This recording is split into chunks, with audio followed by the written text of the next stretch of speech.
the faculty, and I cannot say that. And so they decided to make, like, this movie finally, and then to make it. And of course, the people who made this is that butthole, like the Weinstein brothers, and may he like rot in prison. I hope his what falls off in prison. Then like Miramax and Dimension Films, they got on board and everything. Who made Scream? They got the composer for the Scream music to come on over here. Then the icing on the top, they got Kevin Williamson to tweak the movie and make it sound hip and cool for young people, but the dialogue is terrible. I don't care. I don't care. I don't care. The dialogue in the entire movie is terrible. Nobody talks like this and everything. And if they were trying to make it hip and cool, who was he trying to make it hip and cool for? Some kids in the 1950s? And but then of course Dimension Films and them, they didn't want to. Well, they wanted another Scream, but they didn't want to overtop that of the Scream movies. I think Scream 2 had just came out that time.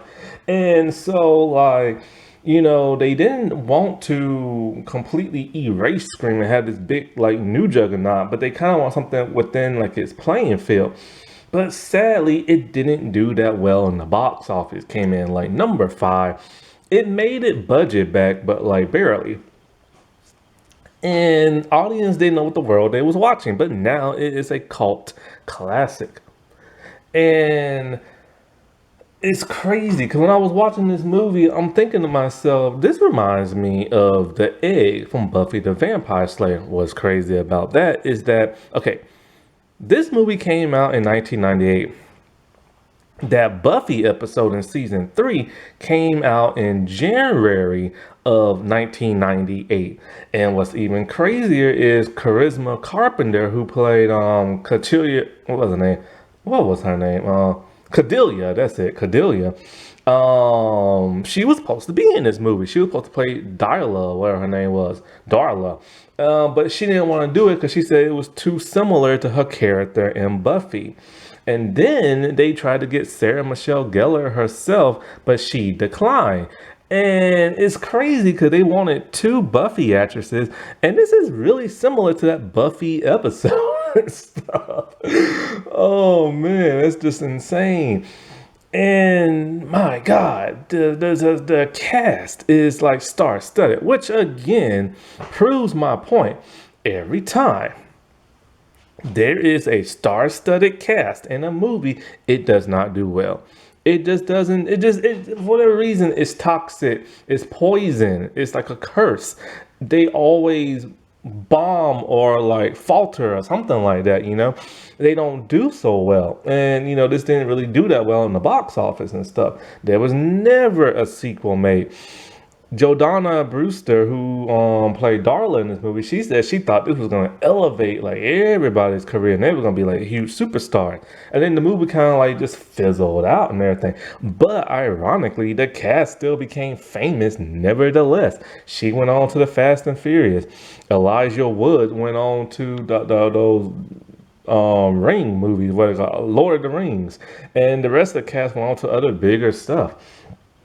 So nevertheless, it was a success and everything. And like, it's just so crazy. That's how it's so funny how a lot of movies are. They don't do so well at the box office, but then many years later become like a cult classic. Because even I had mixed feelings watching it. Now, I still have mixed feelings. Like, there are some things that are just so over the top. Like, what is that one dude, the drug dude's name? Zeke. He drives around like a maniac in this movie. And,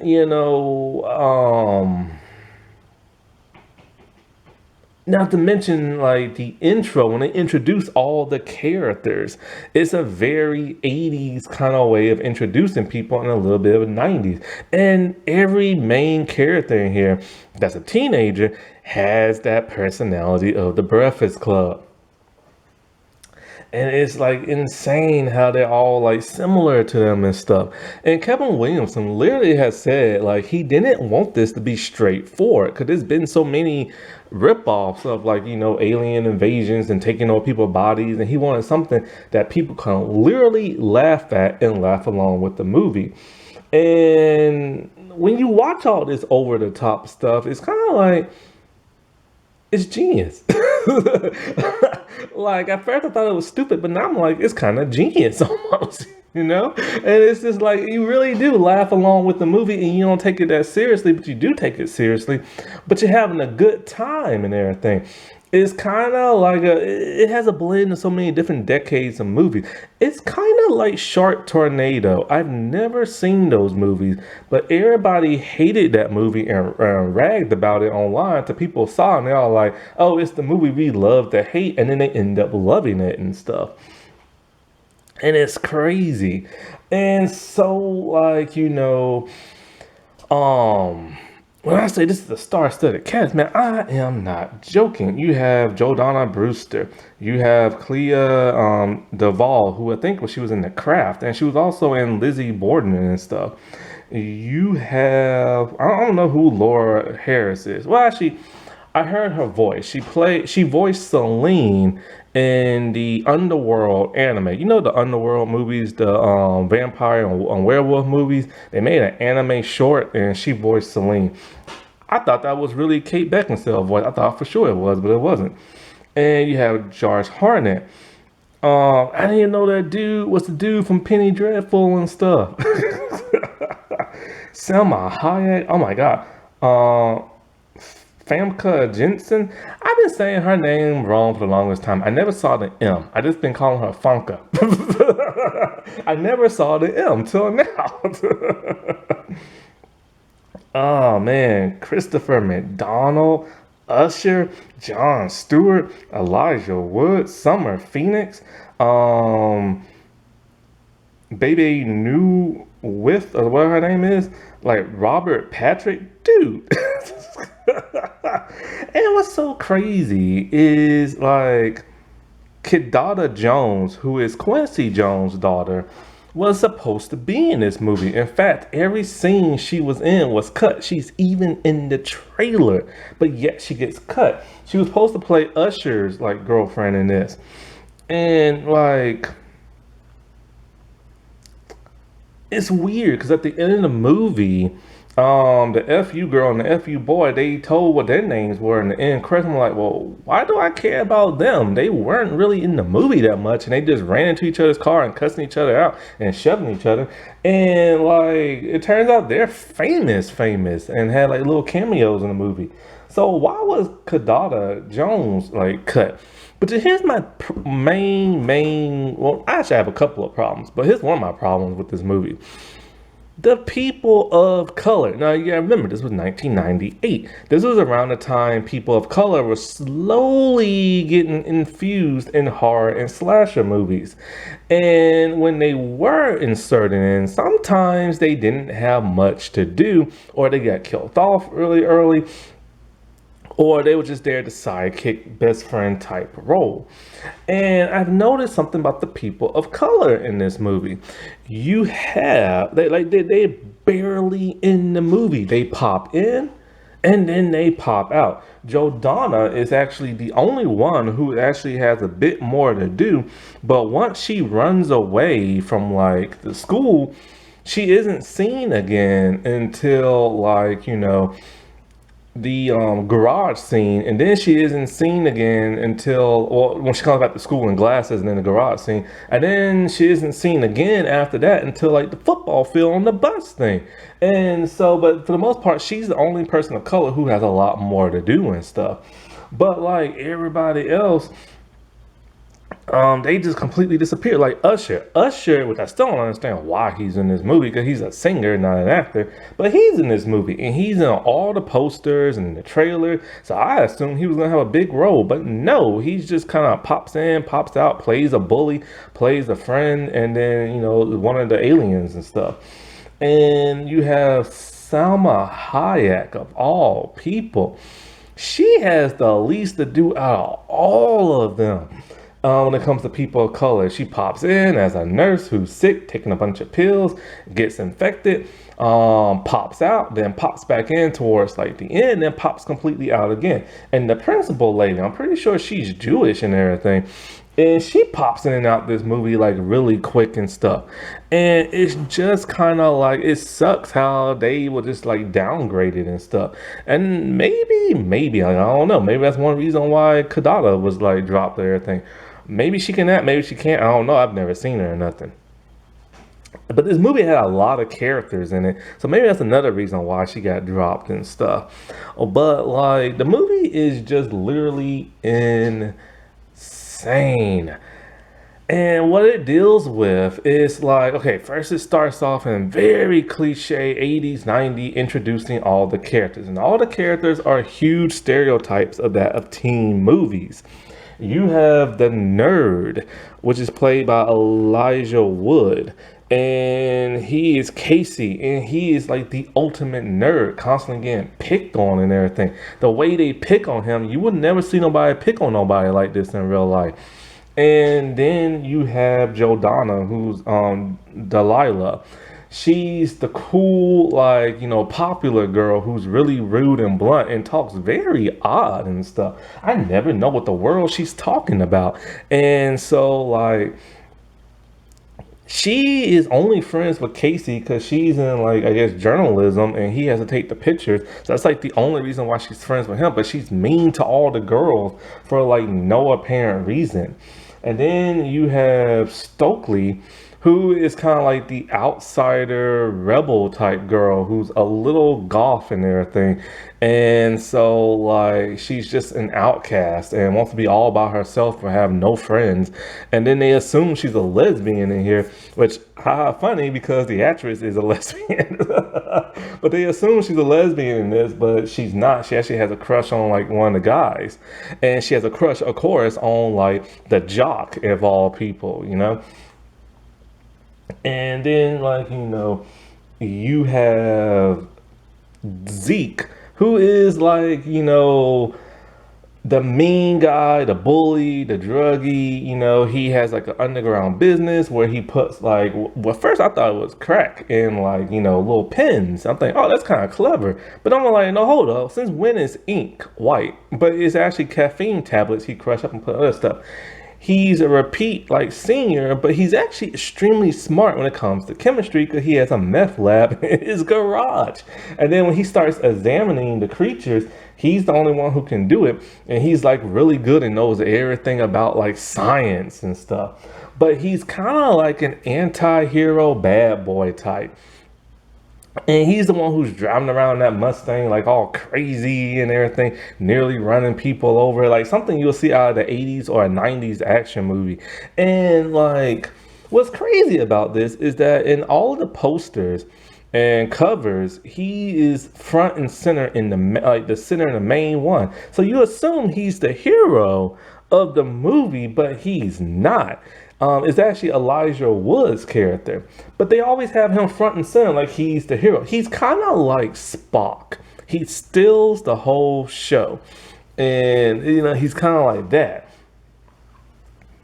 And so like you have Stan, who is just like the athlete football guy who doesn't want to be a jock no more. He wants to be intellectual and have a sensitive side, and we've seen that a million times. When I watched Not Another Teen Movie, I was wondering where some of these movies came from, and now I know. Like the coach and stuff.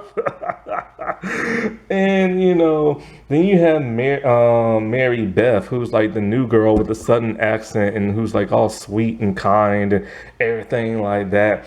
And so these are our group of like heroes and stuff, our teens. And then of course you got Usher, who's Gabe, where he's just there to be friends with the main jock dude and be a bully, and that's about it and stuff. And so they're going about their normal day at school, and and all of a sudden, like, during football practice, the coach is like whining and stuff. And He sees somebody coming towards him. He's all like, what do you want? And then when we see him again, he's acting a little strange. He's walking different. He's talking different. He's zoned out, brainwashed. And he attacks the principal. And it's a chase scene where he tries to kill her. But she's able to get out. And there's like this other lady with red hair who's like an assistant or something like that. And she thinks she's safe because that lady was trying to help her at first, but then she turns out to be one of them too and stabs the principal over and over. So I'm like, oh no, the hot principal's dead. And then so the kids, they go about their business and all this and that. And then we start to see some of the teachers act a little weird, especially the coach. He's constantly drinking water for whatever reason. And so it's like so 80s, like teen drama Breakfast Club after that. Until all of a sudden something happens. And so Delilah and Casey, they're like snooping around in the teacher's lounge and they almost get caught, so they hide in the closet. And that's when they see the coach and the redheaded lady attack like the nurse, and then they suck like some type of parasite thing, a symbiote type thing in her ear. Now I gotta tell you this right here right now, the special effects, they are great. They still hold up to this day most of the time.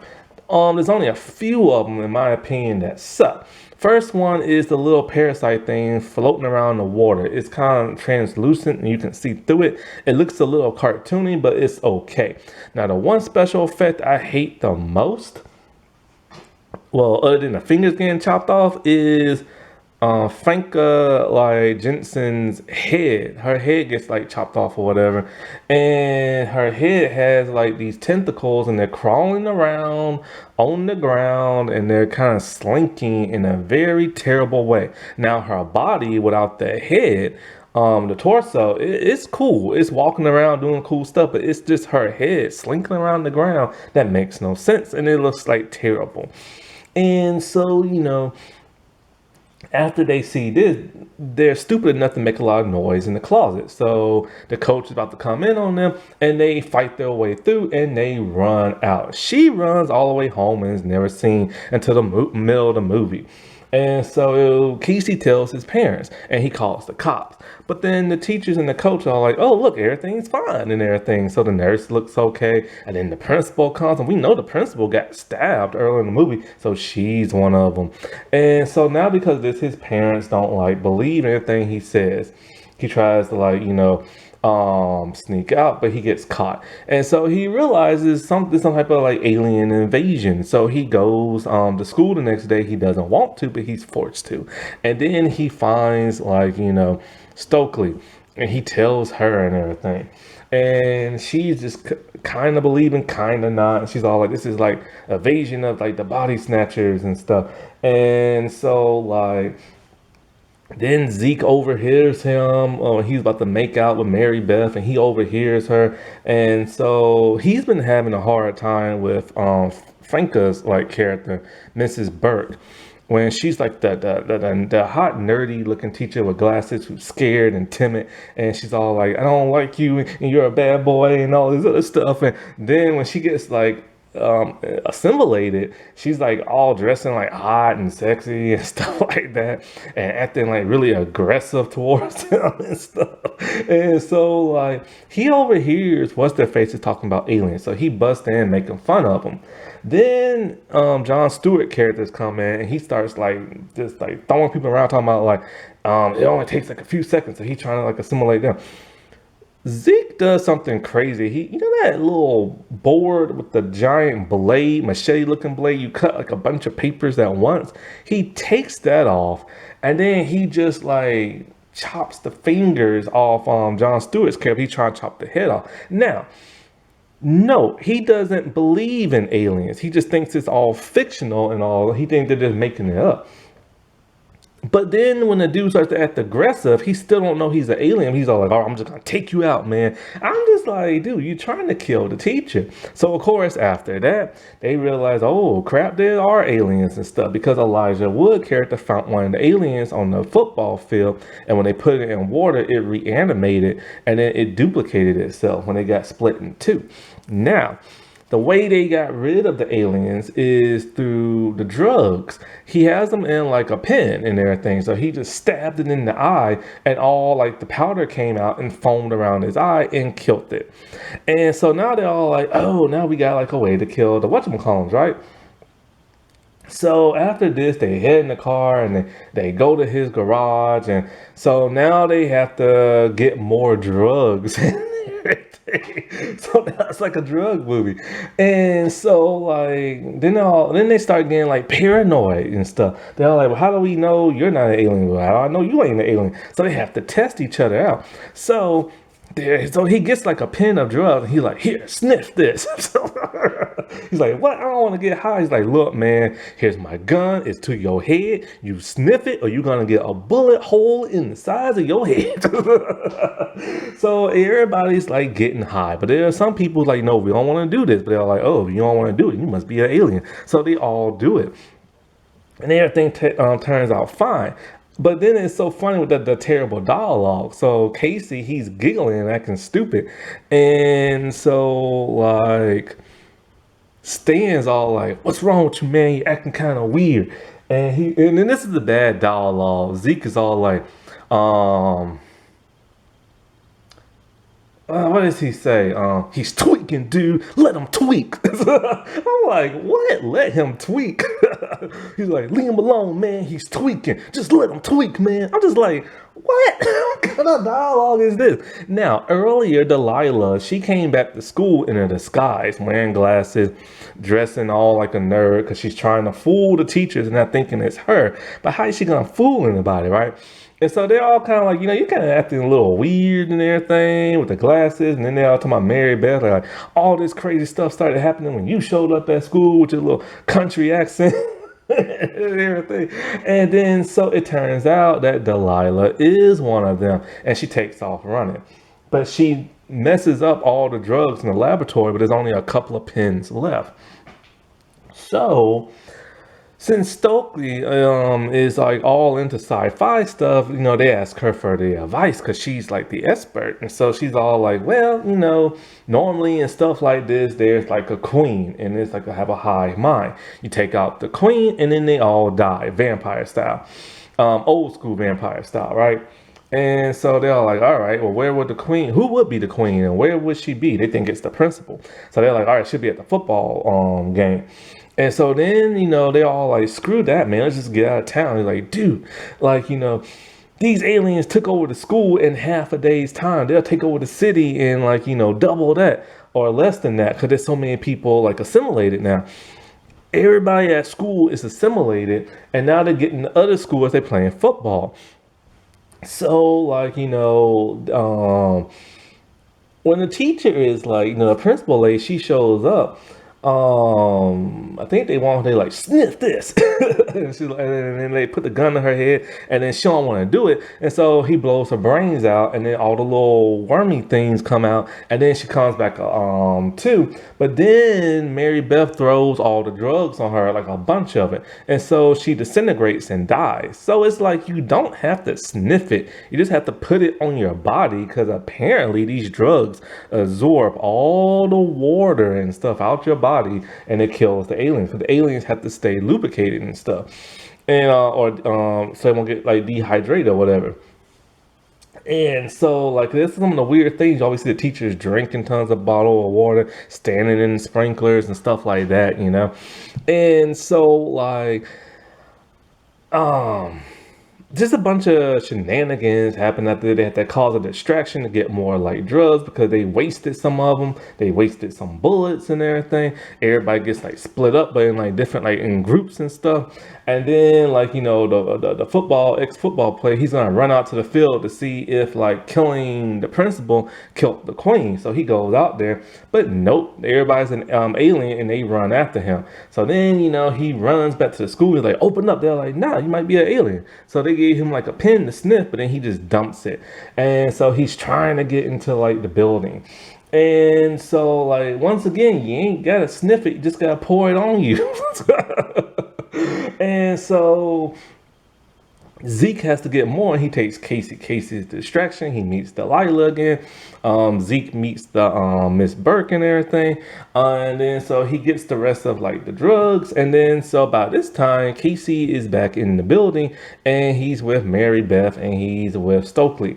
But then all of a sudden, Stokely turns into the queen. She was the one all along and stuff, and so she explains, on my planet, something about it being destroyed and we made our way to Earth and blah blah blah blah blah blah. But it's kind of like, how did they get to Earth? What kind of alien species is this called?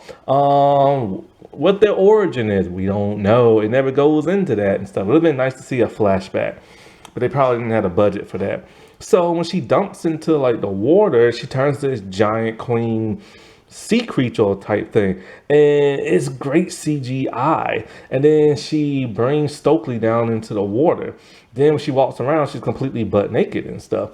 And so like Elijah Casey's character, he's running around, and so then him and Stokely are running, but then turns out she's infected when she went down in the water, so he locks her up, and so then he has to run through the locker room, with the queen coming, and then all of a sudden Zeke comes back, and Zeke's all like, sniff this. He's all like, what? Why I gotta sniff it for? I'm cool. He's all like, look, man, I went outside for 5 minutes, and when I came back, everybody's an alien now. So he's sniffing it, he's high and everything, and then so eventually Casey just stabs the queen in the body area or whatever, face area with the drugs, and then so she dies, and then everybody else, parasitic infected symbiote type thing, dies. And then after that, everything's back to normal. Casey's a hero. Delilah wrote about it in the newspaper. They're kind of not necessarily dating, but they're still friends, but I guess he's getting more action from girls now. Zeke has decided he's going to be a football player, and now Mrs. Burke is winking at him and flirting with him. So underage teacher student crap I do not like. Somehow, how did she survive that, by the way? Her head got detached from her body. How did she survive that? Also, we see the Jon Stewart dude's missing his fingers and stuff. So it's like his fingers didn't regrow back. So how did her head reattach to itself? And so everything's just like the day is saved, and it's like the cheesiest ending ever, and it's just like a crazy movie and stuff. It's just totally insane. And it's weird because I was watching this, I'm all like, I like the Buffy episode better, but then I'm all like, as I started thinking about it more and more and more, I'm just kind of like, this was actually a pretty cool movie. I don't know about buying it on DVD, but it is worth watching at least once and stuff. That wasn't that spooky. All right, well, I shall talk to y'all later. Bye.